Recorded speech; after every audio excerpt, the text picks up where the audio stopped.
open up the champagne, pop. It's my house, come on. So by the way, this lousy weather, it's my fault. My fault. I installed solar on my house a little over 2 or 3 weeks ago, and since then we've had crazy weather here, so it's all me. But that could just be correlation. I don't know. Can we get the presentation up? That would be helpful. Hard to speak without. I could, but it would miss the cool part. Just gotta hit play. I would fight with it. There we go. Saying goodbye to the buy button. This year will be 20 years when we first started our agency, Future Now, and about when we first started our newsletter, Focus on Conversion, grok.com, back in the day. I spent a few years before that doing it client-side, and so I spent a lot of time optimizing for conversion, trying to stay ahead of our customers, trying to figure out how to get people to buy more, how to grow companies. And I've worked with everything from companies that do gamma knives to operate in people's brains, to helping Google get a 10-digit optimization, to people who sell pig sperm online. It's a business, I tell you. But here's the thing. I think we're about to see something that's totally going to change the way we as optimizers look at our day-to-day field. Conversions, the final frontier. These are the voyages of today's business enterprise. My 30-minute mission, to explore strange new business models, to seek out new business and tech innovations, to boldly go where no one has gone before. So when you think about optimization, you can think about the small universe of optimization. But I'm here to tell you after 20+ years of doing this that we need to look at the bigger universe of optimization. Because we're right now in the fastest growing revolution that we've ever seen. Can you imagine at the time we were living in time of the Industrial Revolution and we were selling parts for horses and carts. That changed slowly. But what we do today, it changes real fast. I promise you, this scene that I'm about to show you, you'll recognize, and it won't be that far from reality just the next couple of years. Please. Computer? Computer?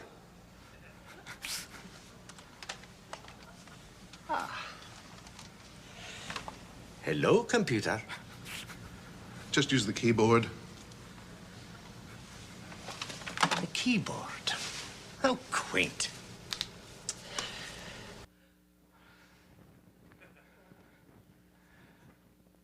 Where voice is going to transform the way people shop. This is a little clip that Amazon released a couple of years ago just to show how they think Alexa was going to take over. And then we'll kind of get a sense of where it is today and why I think it's so important that we start thinking about this. Dinner in 15 minutes. Alexa, order more dog food. Based on your order history, I found Taste of the Wild dry dog food with roasted bison and venison. It's $53.69 total. Would you like to buy it? Yes. Alexa, order trash liners. I found Glad Tall trash bags. Would you like to buy it? Yes. Alexa, what are your deals? I have several exclusive deals, including Lindor Chocolate Deluxe Gift Box. Would you like to buy it?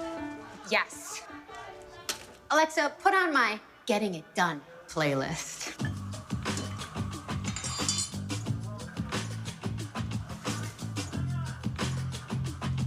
Alexa, order Tide laundry detergent. Tide High Efficiency Laundry Detergent, 170 ounces. It's $32 total. Alexa, what's the weather for tonight? Currently in Pasadena, it's 58 degrees with cloudy skies. Inside it is then. Dinner! Dinner time, guys. Dinner's on the table. I should have just ordered takeout. Alexa, play my relaxing playlist.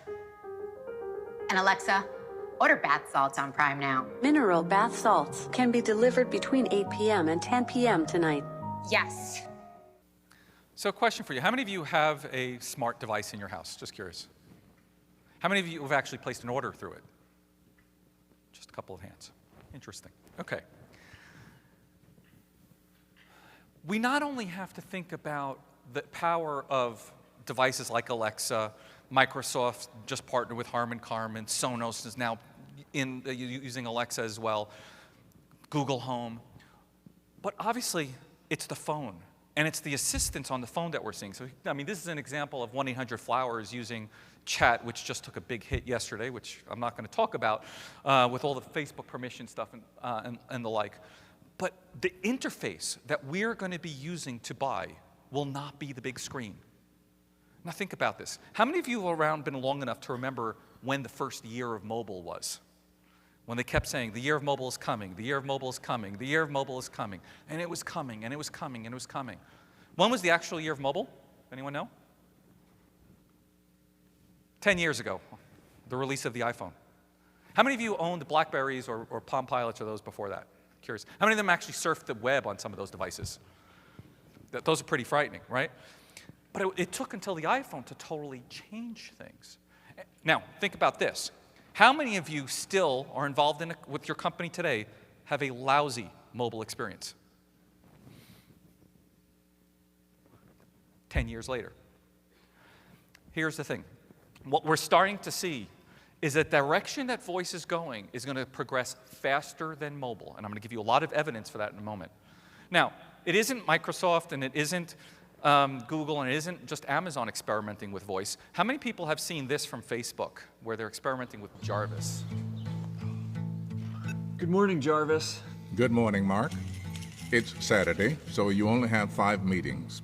Room temperature is set to a cool 68 degrees. Earlier this year, I started building a simple AI to help run our home. I talked to Jarvis using this app I built. It uses artificial intelligence to understand me and figure out what to do. Max woke up a few minutes ago. I'm entertaining her. All right, let's go check on her. Good morning, Max. Let's practice our Mandarin. Jarvis, your Mandarin is so soothing. Shishe. Jarvis also helps me get ready in the morning. Fresh shirt. Fire in the hole. I want one of those. Hell yeah. Jarvis knows when to make me breakfast. Your toast is ready. All right. It's time for my call with Shrep. Can you get him on the video conference line? Setting up the VC room now. Remember to check on the AI guidance system for Aquila. One of the best things about Jarvis is it could recognize people at the gate, let them in automatically, and then just tell me about it. Mark, your parents are coming in. Thanks, Jeffrey. It's Jarvis. And Jarvis can play all of our favorite music. Hey, play us some good Nickelback songs. I'm sorry, Mark. I'm afraid I can't do that. There are no good Nickelback songs. Good. That was actually a test. Okay, how about just play some songs that our whole family likes? The itsy bitsy spider climbed up the water spout. What? I'm a dad now. This is what I listen to. Jarvis also likes to join our family for playtime. Who should we tickle next? I think we should tickle Max. I'm also experimenting with other voices. Stop her. She's getting away. Do it now. And if I don't want to talk, I can just text Jarvis through a messenger bot that I built. Mark, I'm trying to read in here. Yeah, my bad. So this has been pretty fun, but I need some more ideas for Jarvis, so leave them in the comments and I'll try to build some of them. All right, movie time, Jarvis. You got it, Mark. First, I need to teach you to make me some more popcorn. So everybody's starting to experiment with AI and voice and going there. Facebook also announced their version of glasses. I believe Amazon will come out with their version of glasses. And with their near-field microphones and bone induction stuff that you can already see in their patents, you'll be able to talk to yourself and no one will know it, and you'll just be hearing everything and all be done through voice. Because think about it. How lousy of an experience is it really to work on this? Right? Let's be honest about it. It sucks. Now, I asked how many of you actually had devices, and pretty similarly, there's a lot of people who own devices. Amazon owns the majority of it. And why does Amazon own it? Because they were way ahead of the curve before everyone else was. They are dominating the voice market. Now, here's the thing. There are other companies experimenting with things like Staples have been doing with Watson. Here's a simple example of this. Just a blue pen, right? Sounds so this simple, is not just B2C, but it's surprisingly this is a B2B complex. application too. What brand? What type? What quantity? Now magnify that across the chaos of all the stuff you order for all the people in your office. What if managing this was as easy as saying, Hi, please tell me what you need. Blue pens. Now it is. That's the magic of the Staples Easy System. Hi. Using simple spoken words, Any more Post-it notes? the Easy button lets you order everything your team needs to be productive, fed, and caffeinated. French vanilla coffee and letter-sized copy paper. Got it. That was easy. It's an extra set of hands, helping you save countless hours, manage costs, and maintain control of ordering supplies. 3 boxes of Sharpies. The Staples Easy button brings the power of on-demand to businesses on any device, exactly when something is needed. Dry erase markers. Order with voice through the Easy button or through the app. Order with a text, with an email, with a Slack bot, with a photo, or even with Facebook Messenger. It's easy to track shipments. I need to check on my order. And get in touch with customer service. The brain behind the Easy System is IBM Watson. Watson's cognitive intelligence turns what you say into data, and then turns that data into answers you need. The Staples Easy button learns over time. With every interaction, it becomes more personalized and more intuitive. Please tell me what you need. So when you tell the Easy button you want blue pens, it knows the exact blue pens you want. Got it. That was easy. That's the Staples Easy System. So while I started with a little Star Trek crypt that seemed kind of like, distant future science fiction, if you understand science fiction, and by the way, my nickname, The Grok, comes from Robert Heinlein in Stranger in a Strange Land, and I love his definition of science fiction. And he says, realistic speculation about possible future events based solidly on adequate knowledge of the real world, past and present, and on a thorough understanding of the nature and significance of the scientific method. But just get rid of the word future. I'm telling you that voice is going to be the interface that most of us interact with our computing devices. Voice, gesture, because screens and typing are very artificial. They're not natural. And so we need to start getting away from that paradigm of thinking about it. Now, just to kind of give you a sense of where voice is now, and for those of you who lived around those years of mobile, of the year of mobile coming about, NPR and Edison Research did a quick study a little while ago, and they showed what people are doing. And so most of them are obviously listening to music, and they're getting the weather and getting the news. Some of them are adding items to their to-do list. Some of them are finding restaurants, adding items to shopping list, ordering items, ordering food. And here's the key thing. 57% of people have ordered an item through their smartphone. 57%. When you look at what else they're doing, and not only that, the dollar amounts, what are the spend? Between $25 and $100. So how many of you were around the year of mobile? How much were people spending back then? Just under $100. That's what people were comfortable with. Where is it now? What percent of your sales today are mobile? Within the next few years, we'll be saying the same thing about voice that we did about mobile. And now's the time to start acting on it.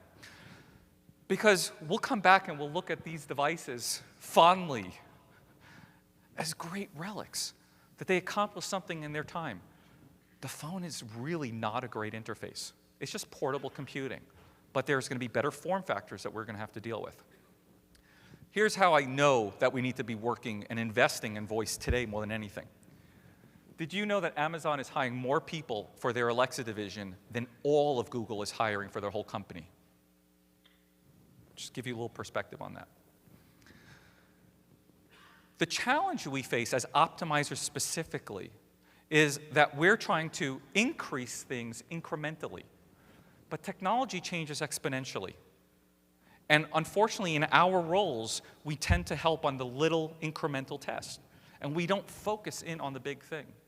And this is the big mistake Michael and I were talking about earlier.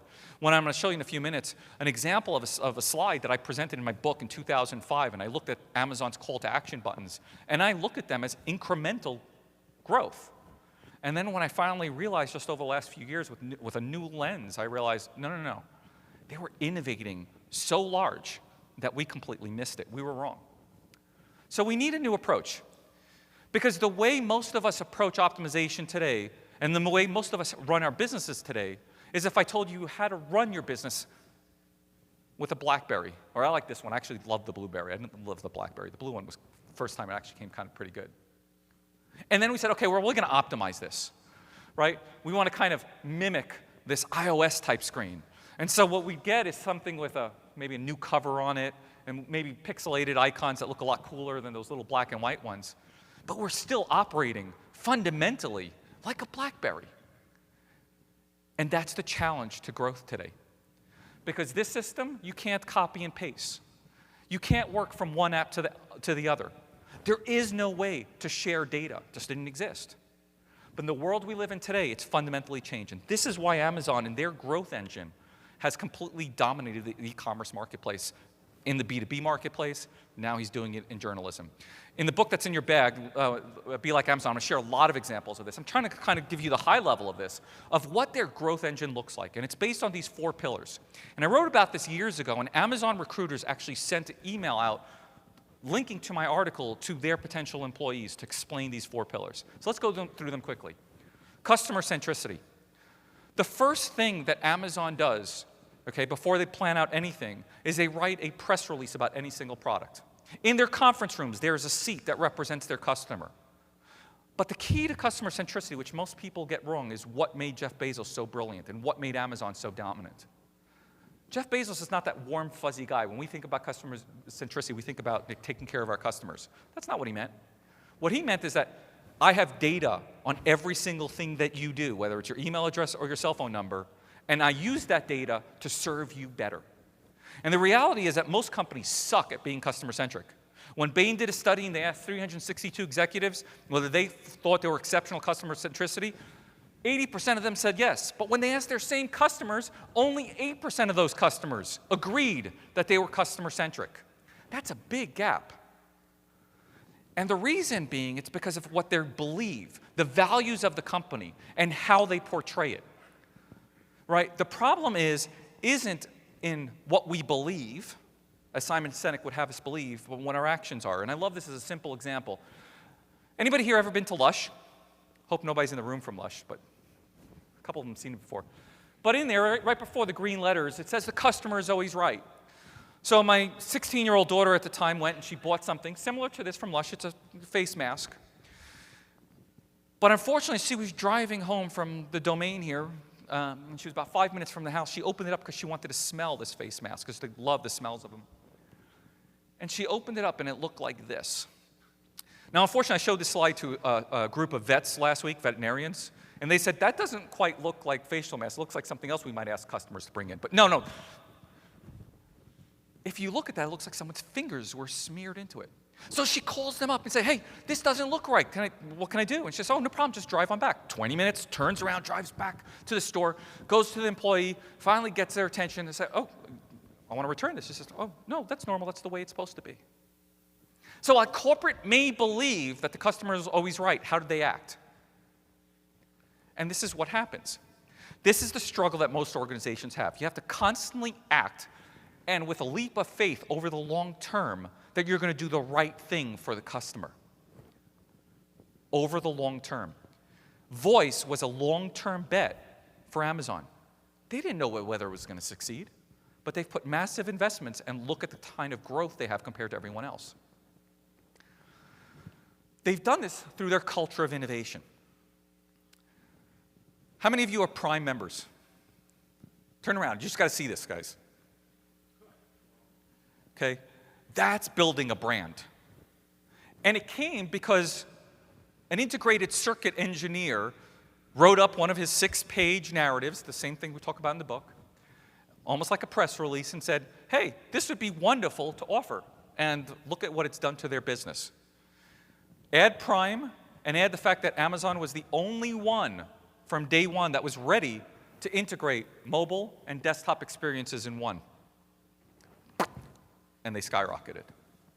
This is a cultural issue, as Michael talked about. The culture was prepared for this growth. Because not only were they customer-centric and trying to keep ahead of their customers, not only were they trying to constantly come up with new innovations, Jeff Bezos talks about in his shareholder letter how last year they did over 1,976 experiments. If you went to your CEO today, would they know how many experiments your company did as a whole? Probably not. Corporate agility. No team is bigger than 2 pies of pizza can eat. It's the world's oldest startup. It's like little independent apps that all work together on a centralized operating system, their data stack about their customers, and they can use any technology they want to accomplish their goals. So the day Michael Jackson passed away, they reconfigured their whole MP3 store in 2 hours. And the only reason it took 2 hours is because they had to click publish, has to go to India for a 2-hour Q&A, and then comes back. They changed it instantaneously. That's agility. It's because of the way they're organized. I'm going to talk about it a little bit more in the book. I'm going to skip through this video of this because I want to keep on time. But this is an example that we talk about in the book of 1-800-GOT-JUNK. The clearest way to know whether your company is not agile is how many emails you get CC'd and BCC'd on. If you're not getting meetings every single morning when everybody from the whole organization is transparent about the data, their needs, the systems that are broken, like these guys do, you can look for this online, 1-800-GOT-JUNK huddle, and you can kind of get a sense of what they do. Last, but most importantly, we're going to talk about optimization, because that's what this whole conference is about. Jeff Bezos works out of a building he calls day one. Because day 2 is stasis. Day 2 is when you stop optimizing. It's when you stop growing. Our focus needs to be better every single day. That completes this loop of growth. So what is continuous optimization for Amazon? So I looked at these, and if you read my book, Call to Action, in 2005, when we published it, we talked about all of these buttons and how they tested big ideas. But it's only when we really looked at it now through this new lens, we realized it wasn't just big ideas, it was big innovations. And I'm going to do this quickly. From the first one, which is in the late 90s, to the next one, they were testing one click, whether it would work or not. It wasn't whether they'd get lift or not, it was what kind of impact it would have for their customers. I'm going to zoom down to this one right here, A9. A9, as an idea, broke, sucked.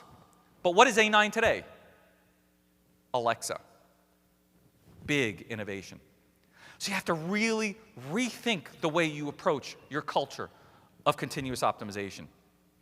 Because that's how Amazon has built the growth engine where 44% of every e-commerce dollar goes through Amazon. Where almost every single person who runs a SaaS is running on their platform. Where the Washington Post is the only newspaper that's now profitable. Or the New York Times is getting as close as well. This is the key, is to have that whole system in place. Let me end this here. Amazon is that big grizzly bear in the forest. And we're all inside of it. And we're fish trying to swim upstream. Now here's the thing that's happening today. We may not be able to beat the bear. It's possible. I don't think we're going to have more voice control than Amazon's going to do. They've dominated that one. There'll be new ones, I promise you. But here's the thing. If you're the fish and the three of us are being chased by that bear, I don't need to be faster than that bear. I just need to be faster than the two of you. Because today, the fast fish are beating the big fish. Does everyone get that? So our job as a culture is to be a big fish. I want to leave you on one final note. When we start thinking about the universe of optimization, stop thinking about the screen. The screen is the most limiting part. Look at the bear. What's the bear looking at today? They're looking at voice and how to dominate that. What else are they looking at? Retail stores. They've acquired local Whole Foods. They're talking about Toys R Us. Retail store optimization is the next big frontier. Go look at where they're doing and stop thinking about optimizing screens. Optimize your culture. Thank you.